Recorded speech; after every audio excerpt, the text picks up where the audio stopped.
Suatu ketika dahulu, dia adalah bakat muda yang diharapkan seluruh Jerman. Pada usia 20 tahun, Julian Draxler menjulang trofi emas Piala Dunia 2014 bersama pasukan kebangsaan. Kemudian, dia menyarung jersey PSG, beraksi bersama bintang seperti Neymar, Mbappe, dan Cavani. Dia bukanlah seorang superstar yang menonjol, tetapi sentiasa menjadi pemain yang boleh diharapkan. Kemudian pada tahun 2023, pada usia 29, usia di mana ramai pemain masih berada di kemuncak, Draxler meninggalkan PSG untuk menyertai Al Ahly, sebuah kelab kurang dikenali di Qatar.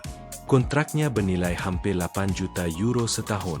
Media terus kecoh, dia pilih wang, bukan bola. Pemain berbakat yang bersara awal. Tetapi adakah kebenarannya semudah itu? Adakah ini satu langkah ke belakang, atau keputusan yang bijak dan berani? Sebenarnya, keputusan untuk meninggalkan PSG bukanlah tindakan terburu-buru. Dalam beberapa musim terakhir, Julian Draxler hampir hilang dari radar dalam pasukan yang penuh dengan bintang. Peluang beraksi semakin sedikit, peranannya semakin tenggelam, dan prestasinya tidak lagi seperti dahulu. Dia menjadi pemain lebihan mewah, bergaji tinggi, tetapi hanya duduk di bangku simpanan. Dalam situasi itu, Al Ahly, sebuah kelab dari Qatar League, menawarkan sesuatu yang sukar ditolak. Gaji hampir 8 juta euro setahun, peranan sebagai pemain utama secara tetap, dan kehidupan yang lebih tenang tanpa gangguan media yang berlebihan. Berbeza dengan pemain lain yang tergesa-gesa mencari tempat bermain, Draxler berfikir dengan teliti. Qatar mungkin bukan liga yang menarik, tetapi ia adalah pilihan strategik, tempat untuk terus bermain, menjaga kecergasan dan menambah kewangan sebelum usia 30. Dia bukan melarikan diri, tetapi mengubah haluan, tepat pada waktunya. Tidak dapat dinafikan, keputusan Julian Draxler untuk berpindah ke Qatar membolehkannya mengoptimumkan kewangan pada saat penting dalam kejayaannya. Kontrak bersama Al Ahly memberinya hampir 8 juta euro setahun, lebih tinggi daripada gaji yang diterimanya pada tahun-tahun terakhir di PSG. Selain itu, terdapat juga bayaran menandatangani kontrak, hak image, dan bonus prestasi, menjadikan jumlah pendapatan tahunannya dianggarkan melebihi 9 juta euro. Dengan cukai pendapatan hampir sifar di Qatar, ini adalah wang bersih hampir tidak ditolak. Dari segi kehidupan, Draxler diberikan sebuah villa pribadi di Depel, pulau buatan paling mewah di Doha, di mana sewa villa boleh mencecah 25.000 euro sebulan. Dia juga menerima kereta pribadi, perkhidmatan keselamatan dan rawatan perubatan bertaraf premium. Dari segi profesional, masa bermainnya di Qatar meningkat 4 kali ganda berbanding musim terakhirnya di PSG. Dia bukan lagi bayang-bayang di bilik persalinan, tetapi tonggak utama dalam kesebelasan utama pasukan.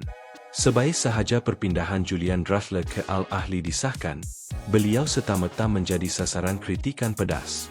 Beberapa akhbar Jerman menyifatkannya sebagai langkah mundur yang membosankan demi wang. Di media sosial, ramai penyokong tidak menyembunyikan kekecewaan mereka. Dia pernah juara Piala Dunia, pernah bermain di Paris, sekarang apa? Ramai yang melabel Draxler sebagai pemain bersara awal, malah membandingkannya dengan bintang lain yang kehilangan reputasi selepas berhijrah ke Timur Tengah atau China semata-mata kerana wang. Kritikan itu bukan datang daripada sebarang skandal, tetapi dari keputusan pribadi yang dinilai melalui pandangan mereka yang tidak pernah berada di tempatnya. Menghadapi gelombang kecaman hebat, Julian Draxler tidak pernah membalas dengan kata-kata.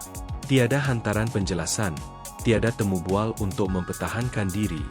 Beliau memilih untuk membalas dengan tindakan, seperti cara beliau sentiasa bermain bola, senyap tetapi berkesan. Dalam jersey Al Ahly, Draxler menjaringkan gol, mencipta peluang, dan menjadi pemimpin di bahagian tengah. Dia tidak bermain demi trofi, tidak perlu menjaringkan 30 gol semusim, tetapi setiap sentuhan tepat, setiap perlawanan menunjukkan nilai profesionalnya. Tanpa perlu berkata apa-apa, dia membalas dengan profesionalisme dan kelas. Ramai yang berpendapat bahawa Draxler telah melepaskan kemuncak kejayaannya, menyerah impian besar demi memilih keselamatan. Tetapi siapa yang menentukan apa itu impian? Jika seorang pemain bola sepak dapat beraksi dengan kerap, hidup bebas tanpa tekanan media, bebas daripada kecederaan jangka panjang, dan memiliki masa depan kewangan yang terjamin. Adakah itu benar-benar satu penyerahan? Drachler tidak mengejar sorotan populariti. Dia memilih sesuatu yang lebih kekal, kawalan terhadap kehidupannya, kesihatan, masa dan nilai peribadi. Mungkin dia bukan lagi antara 5 pemain tengah terbaik Jerman, tetapi dia tidak hilang arah. Dia hanya memilih laluan berbeza yang jarang orang berani tempuh. Sebuah Ferrari berhenti di hadapan Villa Putih di Doha. Seorang lelaki melangkah keluar, tiada lampu flash, tiada wartawan mengerumuni. Dia tidak lagi muncul di kulit majalah sukan, tetapi masih hidup seperti seorang raja. Julian Drachler memilih jalan yang senyap, menukar cahaya kemasyhuran untuk kebebasan, menukar pentas besar untuk kehidupan yang terkawal. Dan Anda? Jika Anda di tempatnya, adakah Anda akan kekal di Eropah sebagai pelakon pembantu yang terkenal atau ke Qatar, hidup seperti seorang hartawan sejati dalam diam?